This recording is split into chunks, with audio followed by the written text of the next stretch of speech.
Kung ako na lang ang huling babaeng natitira sa mundo, papakasalan niyo ba ako? Inuulit ko, kung ako na lang ang huling babaeng natitira sa mundo, papakasalan niyo ba ako? Punyeta to.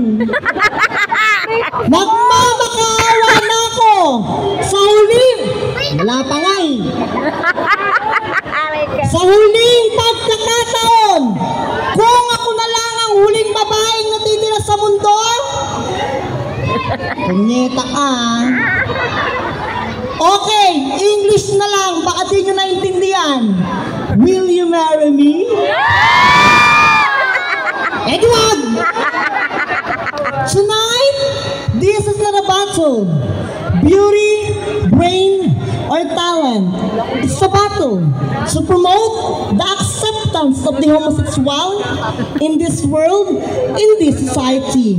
By the way, my name is Aubrey Marie!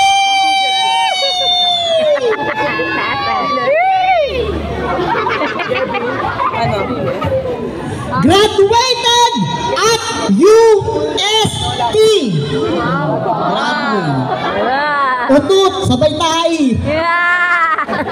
Opo, ako nga po, ang babaeng rapper.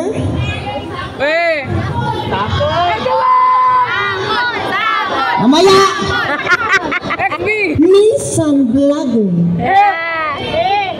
Opo, the one and only, Miss Queen. Queen Manny Pacquiao. Miss Queen Manny Pacquiao na nag-iiwan ng isang kasabihang, ang batang makulit, pinapalo sa puwit. Pero ang mga tulad namin bading na makukulit, binubombet sa puwit. Salamat po.